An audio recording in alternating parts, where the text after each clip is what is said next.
Welcome to Blood Sugar Squad, your go-to channel for simple, actionable tips to manage diabetes and live your best life. You're doing everything right. You're checking your blood sugar, taking your medication, watching what you eat. But something else has quietly changed, something nobody warned you about. The desire you once felt, that spark, that connection, it's just not there anymore. And you're left wondering, is it me? Is it my relationship? Or is it my diabetes? If this sounds familiar, I want you to hear this clearly. You are not broken, and you are not alone. In a society where sex is omnipresent on screens, it's shocking how silent the conversation becomes when diabetes enters the bedroom. Studies show that female sexual dysfunction affects anywhere from 20 to 80% of women with type 2 diabetes, depending on the population studied. Yet only about 19% of women with diabetes have ever broached the topic with their doctor. That means millions of women are suffering in silence, believing they're the only one. Today, we're breaking that silence. We're going to talk about why diabetes affects libido in women, what's actually happening in your body, and most importantly, what you can do about it. Because your diabetes management shouldn't stop at your A1C. It should include your whole life, including this part. Segment 1. The physical side. What's happening below the surface? Let's start with the numbers, because they matter. A major 2025 longitudinal study in endocrine followed nearly 400 women with newly diagnosed uncomplicated type 2 diabetes for 5 years. At diagnosis, nearly 43% were already experiencing female sexual dysfunction, almost half, and these were women without other complications. It didn't stop there. Over the next 5 years, another 30% developed sexual health problems. By the end of the study, nearly half of all participants were affected. This isn't a fringe issue. It's common, and it progresses. Here's the part that matters most. Diminished libido in diabetes is not a personal failure. It is not in your head. It is a recognized medical complication and just as real as neuropathy or retinopathy. And like any complication, it deserves understanding and treatment. So what's actually happening inside the body? It often starts in the blood vessels. When blood sugar stays elevated over time, it damages the delicate lining of your vascular system. One of the first casualties is nitric oxide, the molecule that tells blood vessels to relax and widen so blood can flow. And sexual response depends on blood flow. During arousal, increased circulation drives engorgement, lubrication, and sensation.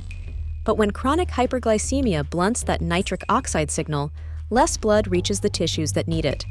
The result is reduced sensation, decreased natural lubrication, and a body that doesn't respond the way it once did. This is the same vascular mechanism behind erectile dysfunction in men. In women, it simply shows up differently. And it can be one of the earliest signs that blood sugar has been quietly affecting more than just your A1C. But blood vessels aren't the only system affected. Diabetes also damages nerves, a condition called neuropathy. And just as neuropathy can cause numbness or pain in your feet, it can affect sensation in other parts of your body too. The nerves that serve the pelvic region are among the longest in the body, which makes them particularly vulnerable to metabolic stress. When these nerves are damaged, sensation can dull. What once felt pleasurable may now feel like nothing at all. Or worse, touch that should be enjoyable might feel irritating or uncomfortable.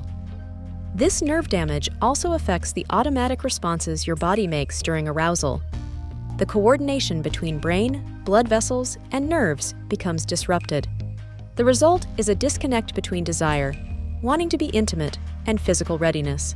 Now let's talk hormones, because this is where things get especially important for women.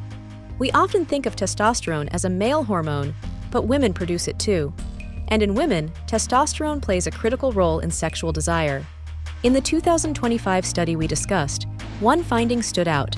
Women with total testosterone levels above 28.5 nanograms per deciliter were significantly less likely to develop sexual dysfunction over time. In other words, adequate testosterone appeared protective. The challenge is that diabetes can disrupt hormone balance on multiple levels. Insulin resistance interferes with the hypothalamic pituitary ovarian axis, the communication network between your brain and ovaries that regulates sex hormones. That disruption can alter both testosterone and estrogen signaling, affecting desire, lubrication, and tissue health. And for women approaching menopause, those diabetes-related changes stack on top of natural hormonal shifts, often intensifying symptoms. Segment 2.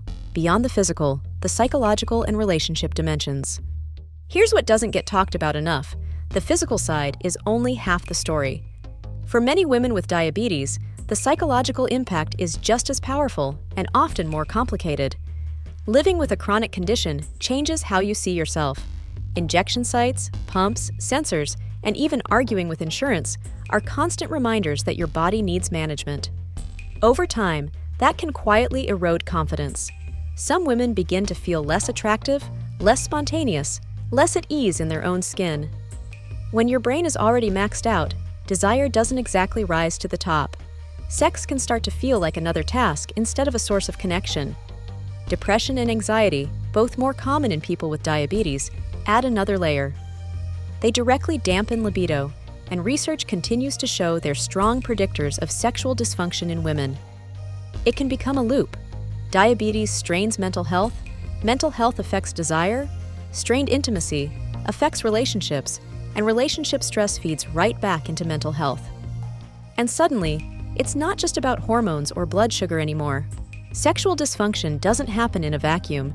It happens in relationships. And when one partner's desire changes, it affects both people. Partners may interpret low libido as rejection. They may wonder, is it me? Are they no longer attracted to me? Without open communication, these questions fester. Distance grows.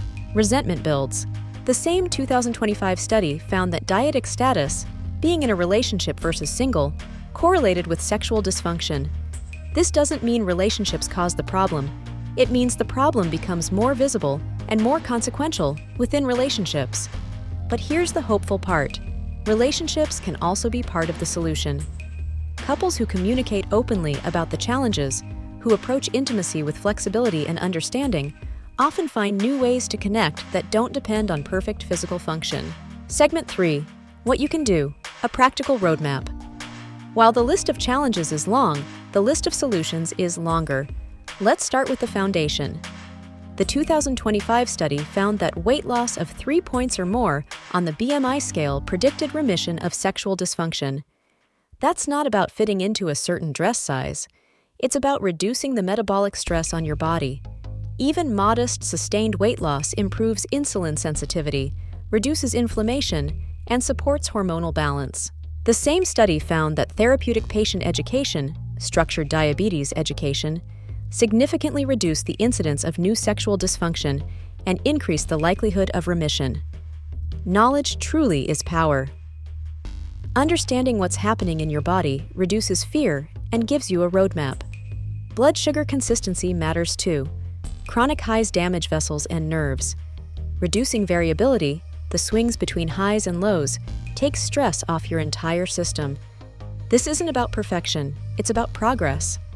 For vaginal dryness and discomfort, which is twice as common in women with diabetes, water-based lubricants are your first-line tool. There's no shame in using them. They're not a sign of failure, they're a practical solution to a physical problem. For women who've gone through menopause, the symptoms can be more pronounced due to estrogen decline. This combination, diabetes plus menopause, creates what's called genitourinary syndrome of menopause, and it's treatable. Vaginal estrogen, available by prescription, can dramatically improve tissue health and comfort without significantly affecting systemic hormone levels. Pelvic floor physical therapy is another underutilized tool. The pelvic floor muscles are involved in arousal and orgasm, and they can become either too tight or too weak in response to chronic health conditions. A specialized physical therapist can help. And finally, talk therapy or couples counseling can be transformative. Sexual dysfunction creates emotional tension that can permeate the entire relationship. A skilled therapist helps both partners understand what's happening and find new ways to connect. Just as understanding your body's physical responses is key to addressing low libido, understanding your relationship with food is key to overall diabetes management. If you want help building a healthier relationship with food, we've created a free mindful eating guide. It walks you through simple, practical steps to recognize true hunger, reduce cravings, and eat with more control, without strict dieting or perfection.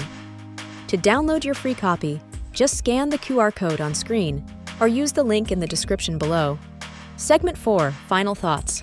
Low libido in women with diabetes is real, common, and treatable. Nearly half of women with diabetes experience sexual dysfunction at some point. The causes are both physical, vascular, neurological, hormonal, and psychological, stress, body image, relationship strain. This is not in your head, and it's not a personal failure. Here's what matters most. You do not have to accept this as your new normal. The research shows remission is possible. Nearly 30% of women in the study improved over time. And the factors linked to improvement like weight loss, diabetes education, and better communication are practical, actionable steps within your control. Talk to your doctor. Your relationships, your pleasure, your sense of connection, they all matter, and they're all worth fighting for. What are your thoughts about diabetes and libido in women? Comment below, and please share this video with someone who needs it. Until next time, stay strong, stay sweet, but not too sweet, and keep thriving with the Blood Sugar Squad.